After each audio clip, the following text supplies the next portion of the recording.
We can hear you loud. Today we have the Ayatollah of fantasy rock and roller with us today, Adam Rank. How you doing, Rank? They look great in person, and I just can't wait till next year we can pack it full of 25,000. Hey, Bob, how you doing? Hey, I'm doing great. I didn't know it was Ball Guys Day. It was being ranked. I mean, how can you lose? This is the Dynasty Vipers ViperCast.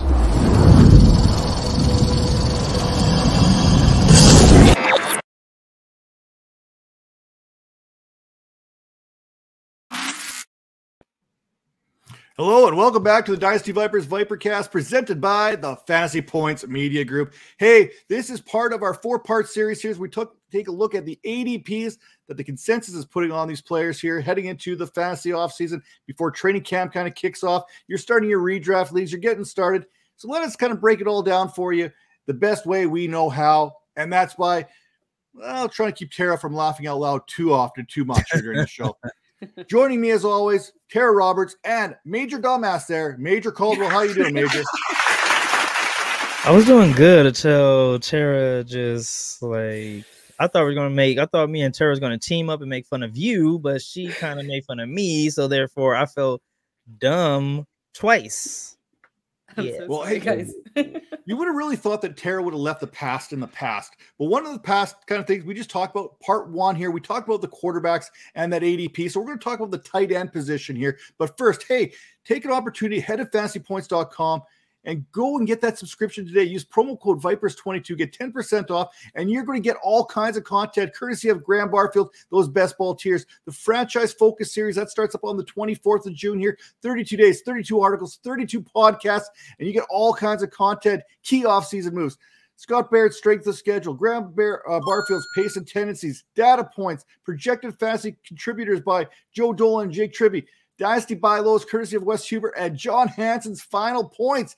What more could you ask for? Get in over there. Get over to fantasypoints.com, and let's talk tight ends here on the ViperCast, starting with the consensus tight end rankings here. Kelsey, Andrews, Pitts, Waller, Kittle, top five. Kind of seems set in stone there. Dalton Schultz at 6, TJ Hawkinson, Dallas Goddard, Zach Ertz, Pat Freiermuth, and then you've got Rob Gronkowski was in there. He's no more. He is retired, I think, again, officially, unofficially. He's not. I mean, I think his agent said it best. He might take the year off, but he may come back halfway through the season. He may come back next year. So we're not going to call it a retirement. He's just going to take a few days off here. After Gronkowski, you've got Gesicki, you got Comet, you got Irv Smith Jr., and that kind of rounds out that top 15 as far as tight ends go. We can go a little bit deeper, but we'll let us speak about these tight ends here in just a second. Starting with Tera, which tight end is too high in your opinion, according to the current ADP? I mean, the majority of them, but sorry. We can make this a super quick tight end episode since I'm not a big fan of tight ends. Don't tell my friend Andrew Cooper about that since he is the. I was gonna say, don't tell my husband. I was like, what? No. But if I have to say one person that's too high, in my opinion, it's Dawson Knox. Unfortunately, I like what he did last season. His red zone presence was amazing, but it's really hard to imagine that that's going to be replicated again because as we've seen time and time again before with guys like this at the tight end position that have this kind of trajectory, it doesn't often repeat. So unfortunately, I'm not going to take that risk. I would go elsewhere, and it's Dawson Knox for me. Major, what about you? Yeah, I'm gonna go with Gronk just because he's gonna play. He just doesn't want to do the camp, you know what I mean? So he's gonna act like he's retired. He's gonna come back and he's gonna play like 5 snaps a game and have like a touchdown a game, which is gonna look great for his numbers. But I'm just out on a whole Gronk and Tom Brady thing. Like, you guys gotta just go away and just you guys won enough. Like, just go away. That's it. Go, Major. You can put some respect on greatness here. Respect the greatness. We are seeing history every day. Now, Tera, quick question goes to Gronk here. First ballot Hall of Famer or not? Oh, has to be. Come on. Yeah, I'm a hater, and he has to be. Yeah. Well, I mean, tight end. Okay, let me stop talking. I'm speaking so negatively of tight ends in general. You are. Well, Major and I, we got him as first ballot Hall of Famers here. Major, I know you're low. That's your guy that you're kind of low on there as far as the tight end position is going. I gotta say TJ Hawkinson's too high for me. Wrong. And it's not because of the talent of what TJ Hawkinson is, it's the weapons that are going to be surrounding him. Like, let's put some respect on Amon-Ra St. Brown. Let's put some respect on DJ Chark, a healthy DJ Chark, okay? Jameson Williams, he's going to be there. DeAndre Swift, who missed time last year, he's going to factor into that pass catching role too. There's not enough balls to go around for these Lions for pass catchers. And it's Jared Goff still throwing it when it's all said and done. I mean, I really like this offensive group that the Lions have. I think it's better for the Detroit Lions than it is for fantasy managers right now, trying to guess who's going to be that guy to get all those targets. And I don't see that being TJ Hawkinson. I think it's going to be a pretty even distribution of the ball all throughout this offense. So for me, TJ Hawkinson, currently where he's sitting at there at the number 7 tight end, I'd rather take Dallas Goddard this year for sure. I'd rather take Zach Ertz in redraft over TJ Hawkinson. So Dalton Schultz is another guy I'm definitely taking over him. So, I mean, there's some guys I'd rather have over Hawkinson. I'm not going to say he's totally dead to me, but I mean, there's too many mouths to feed in that lion's den, so to speak. Now, I like him real quick before you go. I like TJ just because of all the stuff you said. All those people are going to be running around. Those receivers are going to be stretching the field. He's going to be catching all those underneaths, and he's going to be catching all the touchdowns. So, I mean, between him and Shark, they're going to have the majority of the touchdowns because the other guys are probably not, red zone threats. But I'm with you. I'm with you with all those guys. There's a lot of mouths to feed, but I think he's going to eat all the underneath. But yeah, go ahead, Tera. Which tight end, Tera, are you too low on? I know you're low on all tight ends, and tight end is basically a fantasy wasteland. And in Tera Roberts' world, you can bump all tight ends down a little bit lower there. But which one is too low? Who's the tight end we need to put some respect on? Caveat, except for Kelsey and Andrews, I'm not crazy. Irv Smith Jr. But a little more respect. We've talked about this a lot. Oddly enough, as we've talked about the third pass catcher last year in 2021 with Minnesota, in that there just simply isn't one. So we've seen how Tyler Conklin tried to kind of step in and fulfill that role. He wasn't able to. He was, obviously no longer with the team. They've cleared out that tight end room, and it's literally just Irv Smith now. They are committed to him. They want him to consistently fulfill that third pass catching option behind Jefferson and Thielen. And I think that he's someone that could really have that kind of Dalton Schultz breakout year into the top 5. Major, what about you? Well, I kind of jumped the gun and kind of did mine already. I'm going with TJ Hawkinson, but, I'm going to just pass the mic over to you, Matt. Well, I'm going to go with Dallas Goddard here. I kind of talked about a little bit how I like him. I think, and I might be pushing the envelope here a little bit here when it comes to Dallas Goddard. I think he could push that kind of Mark Andrews type season this year for the Eagles. Mark Andrews was not the tight end 1 going into last year. A lot of people were drafting him after Waller, Kittle, Kelsey, Pitts. Andrews was the 5th tight end kind of coming off the board in a lot of redrafts. I think Dallas Goddard could be that guy. I think he could be that guy that we're drafting as a 7th tight end that could challenge for the overall tight end 1 because of the efficiency that I'm expecting Jalen Hurts to be able to play with in 2022. You've got A.J. Brown there. You've got Devontae Smith there. Both talented players, but I think all that red zone is going to get funneled to Dallas Goddard here. So I really like Goddard here to challenge for that overall tight end 1, which may be a little bit of a hot take, but I think if there's any tight end that can do it, that's not Pitts, Kelsey, Andrews, it is Goddard. Now, Tera, I'm going to turn the mic back over to you, and me and Tera, we are one and the same here this week. Who is that player you're avoiding? We know you guys are wrong now. Are you sure about that? Yeah, I support Matt on this major Matt Hawkinson debate on Matt's side. He's my player to avoid. And it's not that I don't like TJ Hawkinson. He's talented. But for his ADP, where you're going to draft him and what he's actually going to produce, it is not going to be that different at all from guys that you can get much later. If you look back to 2021, and you look at his season as a whole, it was aggressively propped up by the first 2 games in the season, where he had fantastic outings, like a touchdown in every single one, and a ridiculous amount of receptions. And you got to remember that was when Amon-Ra St. Brown was not a factor. The leading wide receivers were like Khalif Raymond and Quintus Cephas. Like this is just not going to happen again. So if you take out those 2 things, you're looking at a guy who's probably going to be a high tight end too. It's going to be his fantasy average, maybe 10 points. It's not going to be what you want to draft him for in that position. So it's way too high for him. He's got to come down. So I'm avoiding him. Major, who are you avoiding?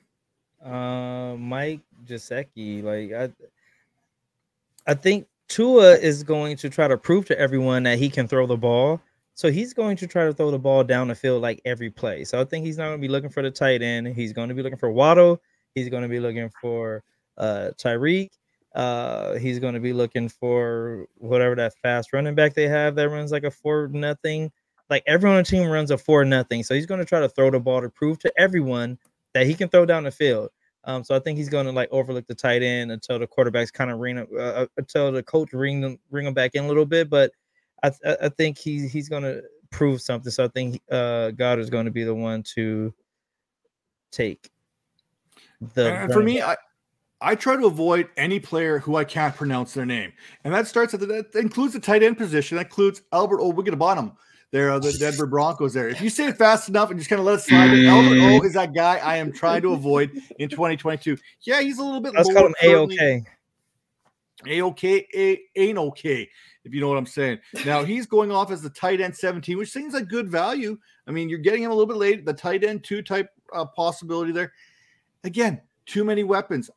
Let's put some respect on Tim Patrick's name in Denver. He's going to factor into everything. Cortland Sutton, Jerry Jeudy. These are all guys. KJ Hamler, I think, is going to have a bigger role with the Denver Broncos that we're looking at right now. So for me, there's no way I am taking Albert O over Tyler Higbee, over Noah Fant, even with Geno Smith throwing to Noah Fant. I am not taking Albert O over him. I like Njoku more. I like Robert Tonyan more. I like Gerald Everett more, which I think is a very sneaky tight end this year for the LA Chargers, is Gerald Everett. One of those guys, we'll talk about him probably a little bit later. But for me, if I can't pronounce your name, I'm avoiding you. So I don't have to say your name on the show ever again because I can't pronounce it. Now, Tera, back to you. Sleeper tight end that will turn in a tight end 8 type season who's currently outside of that top 15. I threw some few names out there. Did one of those names strike a nerve? It's David Njoku. For me, when you look at him, I'll keep it short and sweet. He's always been the most talented guy in this trio of tight ends that we've had here in Cleveland for a while now. He just hasn't been able to showcase it because they've always spread out the targets, split the time, run multiple sets. And unfortunately, he's had a lot of injury issues as well. But Cleveland is clearly committing to him. They've given him the money. They've thrown it at him. They're ready to say that you're our guy at tight end. And I think he's going to produce, provided he can stay healthy. And it's not a big risk. So I do think that David Njoku is one of those guys that can be a big sleeper pick this year. Now, Major, I know you went for the big reach here. I know we asked for a tight end outside the top 15 to crack the top 8. You went with a tight end 11 here. Well, what do you got for us? He did it with Carr, too. I'm just going to say I hate both of you guys right off the bat. And then I'm going to continue to say that it could go all bad for him. His quarterbacks are not very, friendly. Like, if you're looking at these quarterbacks, they're not known for throwing the balls to tight ends or, even being able to grip a ball. So I'm gonna go with Pat because he showed that talent last year, and he with a quarterback who was on the other side of his career, and he still looked like he had some promise. And now you got these quarterbacks there now who one is coming off being a backup, and another one is being ridiculed for not being able to grip a ball. So it's it can go all downhill from here. So I like him, and I want him to be successful. So I'm gonna go with Pat. Yeah, the Steelers have a quarterback they're throwing to Pat Freiermuth. Either one that only plays with half the field, and the other with only half the size of a regular man's hand. So that's gonna be a problem for the Steelers quarterbacks here in 2022. Now, I could have gone with Gerald Everett here, who I just kind of hyped up a little bit there with the Chargers. I think that's fantastic tight end that you get a little bit later there. going off at tight end 22. But I want to go deeper. I'm going to give everyone a deep sleeper here of a guy I think could shock the world in 2022. Be that Logan Thomas type tight end, be that Dalton Schultz type tight end. And that is Brevin Jordan of the Houston Texans, one of my dynasty mustaches from earlier in the season, back in January. I was hyping him up, and I'm still going to lead that hype train there when it comes to Jordan there. Davis Mills is a better quarterback than we're giving him credit for. The weapons in Houston are what they are. We know Brandon Cooks is a clear-cut number one target there. He's going to see 150 targets. I don't know if it's clear-cut. Oh, it's clear-cut. Nico Collins is not that guy yet. John Michie's not that guy yet. He's still coming off that ACL. Brevin Jordan is going to see himself some targets here in 2022. Look what he did towards the back end of the season, and you can see why I am so excited for him, especially how this tight end wasteland turns out every single year. If you're a guy like me and Tera here who punts tight ends till a little bit later, Brevin Jordan needs to be on your radar. Now, what is the earliest, Tera, that you are willing to draft a tight end? 7. Yeah. It's just like I won't just draft one. That's it. We're not going to talk about anything else. We're just going to go 7th. Move on. Major. 7. I'm making fun, but I'm like in a standard league, I'm gonna say 7th, and like Scott Fishbowl, we're gonna have to move that thing up a little bit because tight end got a premium, right? Or no? I'm gonna say yes. I'm gonna go 4th round and grab me one of those top guys when everyone else is sleeping or picking all the quarterbacks. I'm gonna grab me the top tight end. Well, it's funny you mentioned that there with the Scott Fishbowl there. Yeah, they get the extra point for the reception. They get the extra point for a first down. So if a touchdown results in a first down, that's like 6 points for the touchdown plus the first down plus the yardage, right? So plus an extra point for the catch. So it adds up really quick. The wheels turning. I'm not. That's math. Now don't ask me to figure it out, but I'm not going to tell you what that number actually adds up to on a 10-yard touchdown pass. But for me, I'm with you guys. 7th round is normally the earliest I'm going to take a tight end. It's probably going to be Dallas Goddard, who's going roughly in there most drafts. But in the Scott Fishbowl, that 3-4 turn, that is looking good to me. If I'm watching one of these big 4 tight ends, big 5, maybe drop to that start of that 3rd, or the back end of the 3rd, maybe that's when I'll strike. Beginning of the 4th, possibly. So one draft I was in, the guy actually started from the 1 spot. Remember, there's that third round reversal in the Scott Fishbowl. He went Jonathan Taylor, Derrick Henry in the 2nd. And then when that 3-4 turn came on, I think he went Darren Waller and George Kittle. Now, that sounds great, except all the quarterbacks by this point are gone. I mean, they are all gone. Cousins, Tua, Carr, gone by the middle of the 3rd round. So, I mean, if you're going to pass up and go for a tight end there, double tap there, 3-4, that's going to put you in a bad spot in the Scott Fishbowl. So you better hope those guys perform and don't end up doing what they done last year. Now, for me, or for Tera, now we're going to go back to you here on what's that one tight end for whatever reason you just can't quit. I'm never going to quit Pat Freiermuth. I'm not. I get it. And we've talked about the ineptitude that he has at the quarterback position, and that's all sad, but it's Pat Freiermuth. I'm not going to quit. I'm not going to quit the Muth. Come on now. Major, we know you like the Muth there too, but there's another tight end that's got your eye there a little bit more than Carolina. Yeah, I'm gonna go with Tommy Tremble. I feel like I scouted him. I feel like I'm the one who found him. Like no one was talking about this guy. I was all in on him just off the way he blocked. I watched his highlights. He caught like maybe 2 passes the whole highlight film, but every block was a pancake block. He was slapping people in the mouth. The dude is nasty. He's fast. I don't think Notre Dame used him right. And then, they had some quarterback problems in Carolina, but he still showed that he can play the position a little bit. So I'm going to go with Tommy Tremble. I think he could be like one of the biggest breakouts at the tight end position if there is one. Yeah, for me, I have to go back to the archives here on the Vipers Network YouTube channel there. By the way, make sure you're subscribed. Make sure to hit a like on this video in particular. And go look at It's Tera Time. One of the players that she profiled last year was Irv Smith Jr. That's a player I can't quit. I'm trying to get him in just about every league I possibly can because, A, the value is a little bit lower. Coming back from an injury, it's even pushed down a little bit more for me, so it's right in there. I'm a frugal. I'm a bargain bin shopper. And right now, my eyes are lighting up when I see Irv Smith Jr. there in that bargain bin. But everything in that video still stands true today when we look at Irv Smith Jr. And you look at what Ty Conklin did or whatever last year with the Minnesota Vikings, that could all be Irv Smith Jr. And he's more athletic. He's more gifted than what Conklin was last year. And Conklin still put up good numbers there for the Vikings, 60-plus catches. I mean, I'll take that out of my tight end every single day of the week and twice on Sundays. You just said you take that out of your tight end. That's funny. Oh, absolutely. Look at the tight ends. Look where you're going. No, think Not about very it. many of I them. said you're going to take it out of your tight end. I'll pull whatever I want out of tight end here. Now, Major, when you look at players that you do not want to leave a draft without, there's probably a very few select players there that you're on that board. Who's that one player, though, that no matter what the draft is, super flex, tight end premium, non-premium, whatever it is, who's that tight end you're making sure you don't leave without? I'm going with Pitts. Like, I know you guys probably like, oh, he's one of the best tight ends in the thing. I like him. I'm going to grab him in every draft. He's a receiver playing tight end on a team that doesn't have any receivers. So he's going to get every target. So look for him to have 1 million targets this year and maybe like 500 receptions.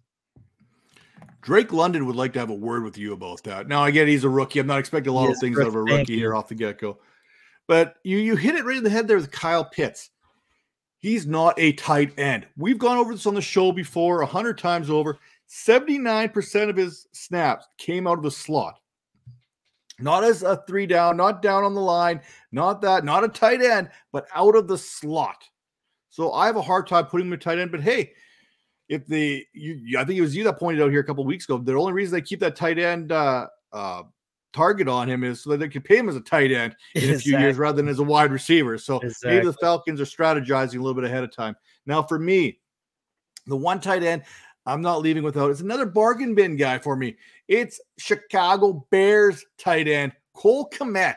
And I look at this. I look at where these guys are going. Cole Komet is going off the board as tight end 14. For me, that's screaming value. This is a guy you're getting as a early early tight end 2 that I think is going to crack the top 12 as far as tight ends are concerned. No more Jimmy Graham, no more Horsted, no more of these guys. These guys caught like 6 touchdowns. Komet had 0. You put any kind of touchdowns into Komet's numbers from last year, he is going to flirt with tight end 1 potential. Now this year, it's Mooney, it's Komet, and that is it. Throw in David Montgomery if you want out of the backfield, but there is no one else. There's no Allen Robinson there. There's no one even there to replace Allen Robinson at this time. So for me, watch out for David Moore, though. I like David Moore a lot. He's like one of the worst Moores in the league. I mean, there's DJ, there's Rondell, there's Elijah. That's pretty good, Matt. When it comes to Moores, he's like tier 5 or 6 in the NFL. Okay. Now, I know Tera, she had to step away for just a second, but the one tight end, and I guess this kind of goes back and forth with the way the player I can't quit, and the tight end that she's making sure she gets every single draft. That's Irv Smith Jr. again for Tera. She absolutely loves herself some Irv Smith Jr. So that's one player that Tera Roberts will not leave a draft without. And we will not leave you dry. We won't leave you hanging here because, hey, if you want more projections, more in-season information, head over to fantasypoints.com. Enter that promo code Vipers22. Get 10% off that subscription today. Hey, that's college football. That's PGA. That's NFL, you name it, they got it over at fantasypoints.com. And we are going to take a little bit of a break here. That's part 1 we've done with the quarterbacks. Part 2 with the tight ends. We're going to come back with you part 3 on Thursday, and we're going to talk about Major's guys there, the running back position. So stay tuned for that. We'll see you soon.